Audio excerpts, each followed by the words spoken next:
जय हिंद defence aspirants, welcome back to my YouTube channel SSP success. देखो, SSP के जीडी और लेक्चरेट में आपसे जो सबसे ज़्यादा टेस्ट किया जाता है वो है आपके करंट अफेयर्स, अवेयरनेस और ग्लोबल पर्सपेक्टिव।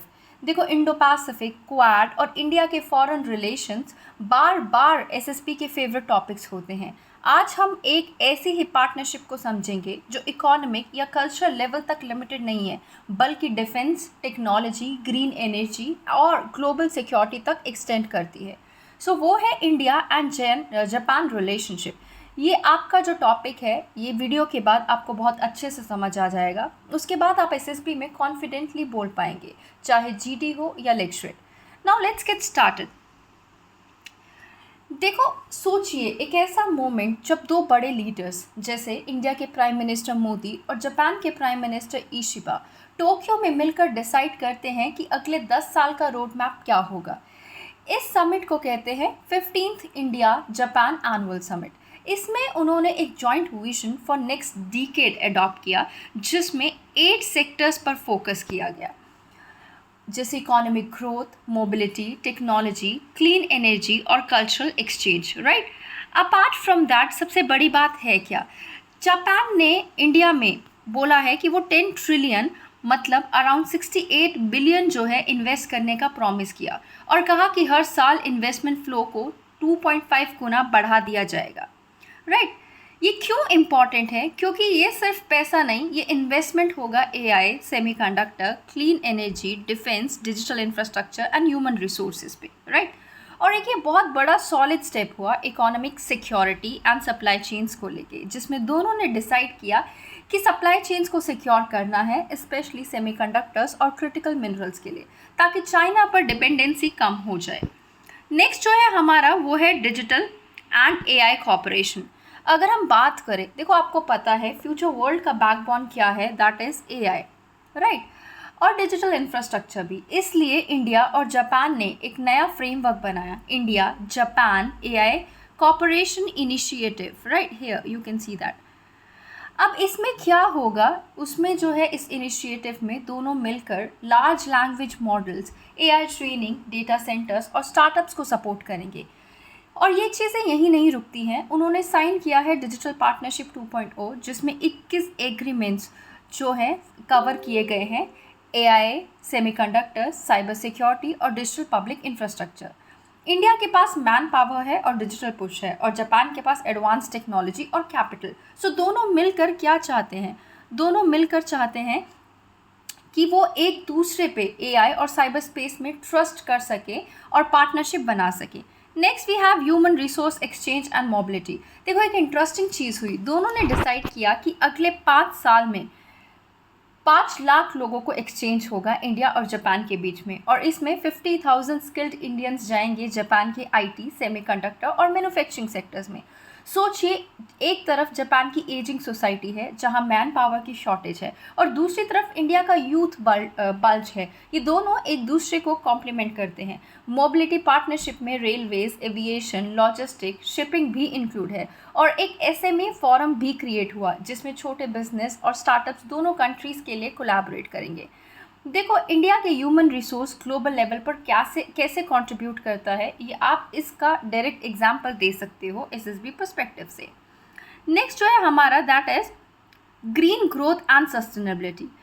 अभी देखो, फ्यूचर के वॉर सिर्फ टेरिटरी के लिए नहीं बल्कि रिसोर्सेज के लिए होंगे, और सबसे बड़ा रिसोर्स होगा एनर्जी। इसलिए इंडिया और जापान ने मिलकर एक clean hydrogen and ammonia declaration sign किया। ये दोनों फ्यूचर फ्यूल्स हैं जो कार्बन फ्री हैं। साथ ही एक सस्टेनेबल फ्यूल इनिशिएटिव लॉन्च किया गया जो बायोफ्यूल और बायोगैस पर फोकस करेगा। इसका डायरेक्ट फ़ायदा होगा फार्मर्स और रूरल इंडियाज़ को। देखो, इन्वायरमेंटल के कॉन्टेक्स्ट में अगर हम बात करें, इन्वायरमेंट और बायोडाइवर्सिटी पर भी दोनों ने मिलकर प्रोजेक्ट शुरू किए, जैसे वेस्ट वाटर मैनेजमेंट और सस्टेनेबल अर्बन डेवलपमेंट। यह पार्टनरशिप एक क्लियर मैसेज देती है, दोनों देश अपनी ग्रोथ को इन्वायरमेंट फ्रेंडली बनाने की तरफ सीरियस हैं। Next we have edge on science, technology and space collaboration. देखो दोस्तों, स्पेस में जो हो रहा है उसका direct impact defence and surveillance पर भी होता है। इंडिया और जापान की space agencies ISRO and JAXA, उन्होंने डिसाइड किया कि दोनों मिलकर एक लूनार पोलर एक्सप्लोरेशन मिशन पे जो है क्या करने वाले हैं, काम करने वाले हैं। मतलब एक साथ चांद पर एक्सप्लोरेशन होगी। और साइंस एंड टेक्नोलॉजी में भी मेमोरेंडम ऑफ अंडरस्टैंडिंग साइन हुए for joint R&D, research exchange और स्टार्टअप्स के इन्वॉल्वमेंट के लिए। सोचिए, एक तरफ इंडिया की स्पेस एफिशिएंसी और दूसरी तरफ जापान की प्रिसीशन टेक्नोलॉजी, दोनों मिलकर एक अनबीटेबल कॉम्बिनेशन बनते हैं, right. Apart from that we have cultural and people to people exchange, right. India और जापान के रिलेशन सिर्फ इकोनॉमिक्स या डिफेंस तक लिमिटेड नहीं है, इनके बीच एक डीप कल्चरल बॉन्ड भी है जो बुद्धिज़्म के टाइम से है। इस बार एक सिंबॉलिक जेस्चर हुआ, वो क्या था? देखो, टोक्यो स्काई ट्री को इंडियन ट्राई कलर से लाइट किया गया और इंडियन प्राइम मिनिस्टर को एक दरुमा डॉल गिफ्ट किया गया जो जापान में लक और डिटर्मिनेशन का सिंबल है। Culture exchange of MOC sign हुआ, like memorandum of understanding on culture, जिसमें museum, exhibition and heritage preservation पर फोकस किया जाएगा। और स्टेट्स फ्रैक्चर्स लेवल पर टाई अप्स बड़े, जैसे कंसाई और क्यूशू विद इंडियन स्टेट्स। इसे क्या बोलते हैं? ग्रास रूट लेवल पर ट्रस्ट और अवेयरनेस बनती है जो लॉन्ग टर्म रिलेशंस को और ज़्यादा मजबूत करते हैं। Apart from that we have security and strategic cooperation. देखो, इंडो पैसिफिक रीजन में अगर कोई सबसे ज़्यादा एक्टिव प्लेयर है तो उनमें इंडिया और जापान टॉप पर आते हैं। समिट में एक जॉइंट डिक्लेरेशन और ऑन सिक्योरिटी कॉपरेशन साइन हुआ, जिसमें quad commitments, free and open Indo Pacific vision को रीअफर्म किया गया।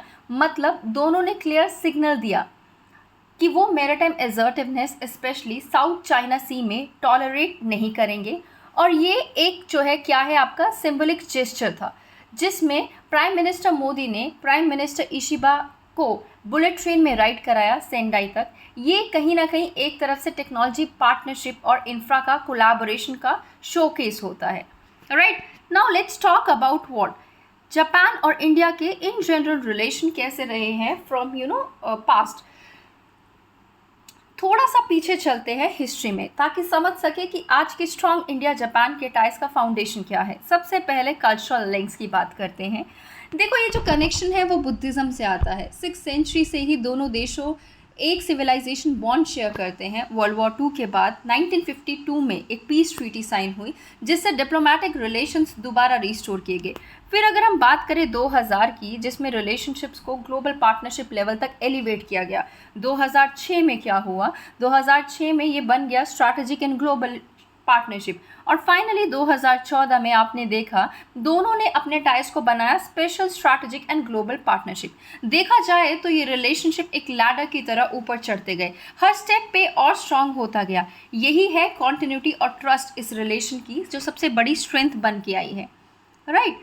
अभी जो है हम देख लेते हैं डिफेंस कॉपरेशन क्या है इंडिया और जापान में।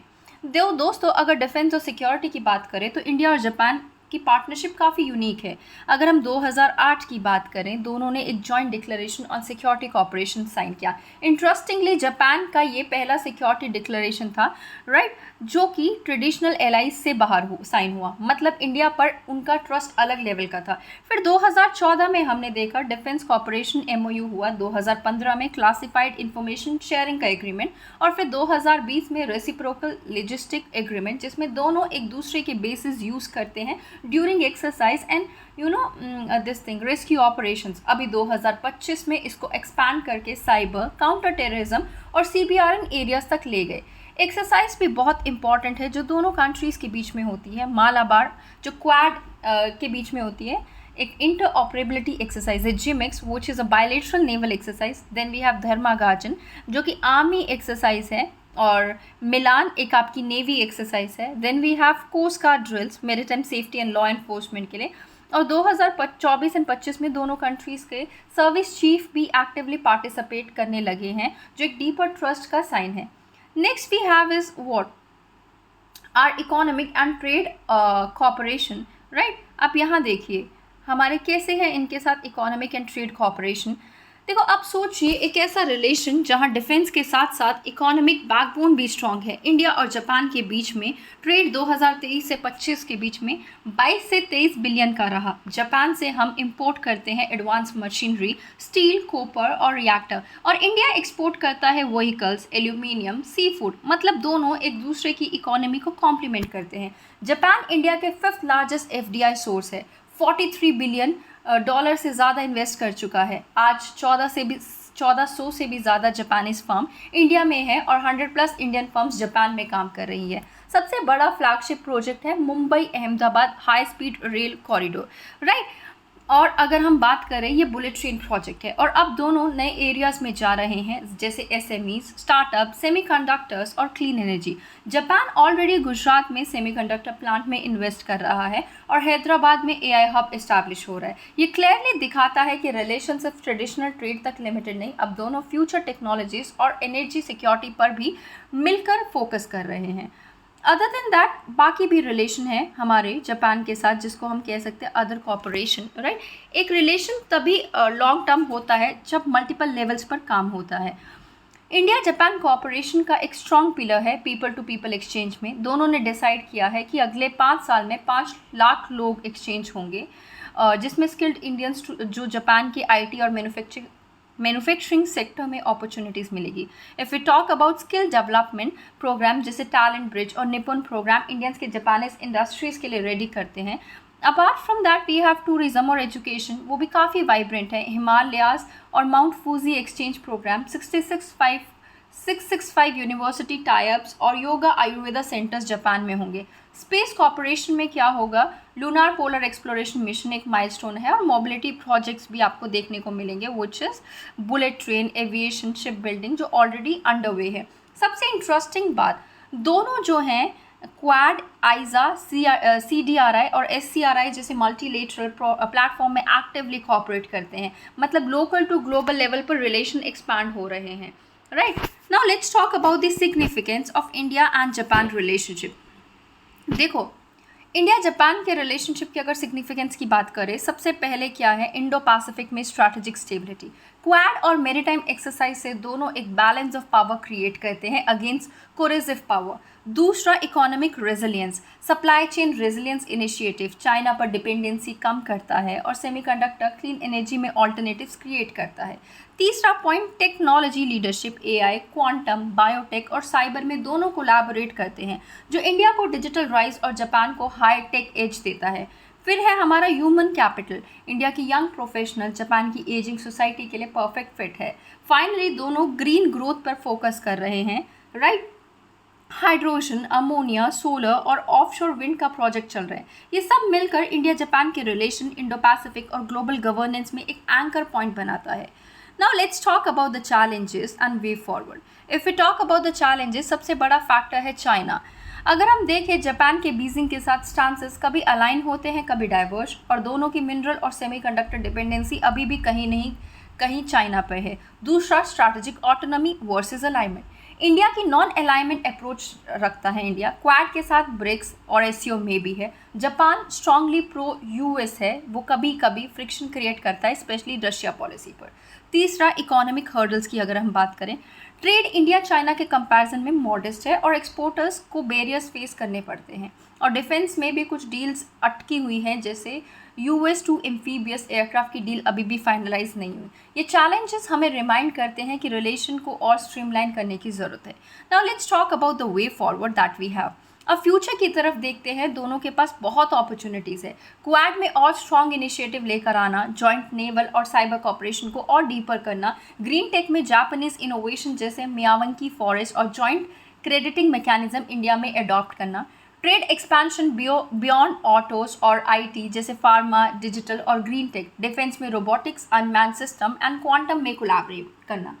पीपल टू पीपल एक्सचेंज की बात करें, उसको और एनहांस करना, स्पेशली इंडियन स्किल्ड वर्कफोर्स का माइग्रेशन जापान की एजिंग इकोनॉमी के लिए एक विन विन सिचुएशन है। और सबसे इंपॉर्टेंट, कनेक्टिविटी, इंडिया का एक्ट ईस्ट पॉलिसी और जापान का पार्टनरशिप फॉर क्वालिटी इंफ्रास्ट्रक्चर को अलाइन करके दोनों साउथ ईस्ट एशिया और अफ्रीका में प्रोजेक्ट लेके आ सकते हैं, यानी कि रिलेशन को और मल्टी डायमेंशनल और फ्यूचर रेडी बनाया जा सकता है, राइट। अब कंक्लूशन की बात कर लेते हैं। तो दोस्तों, कंक्लूशन देखो, इंडिया जापान रिलेशन पहले एड ड्रिवन था, बट अब इवॉल्व होके एक कॉम्प्रिहेंसिव स्ट्रैटेजिक अलायंस बन चुका है। 15th एनुअल समिट ने दोनों देशों को और करीब ला दिया है। Economic security, critical technologies, climate change और स्पेस एक्सप्लोरेशन के साथ साथ डिफेंस और इंफ्रास्ट्रक्चर के पिलर्स भी स्ट्रेंथन हुए हैं। और देखो, सबसे बड़ी इंपॉर्टेंट बात, India Japan relation, Indo Pacific stability, एक ये बहुत इसेंशियल पिलर है जो इकोनॉमिक, सिक्योरिटी और कल्चरल सभी एस्पेक्ट्स को कवर करता है, right? So guys, that was all. I hope you like the video. If you like it, do like it, share it and subscribe our YouTube channel SSP Success. Your likes and comments motivate us to make more and more videos on time. Thank you everyone.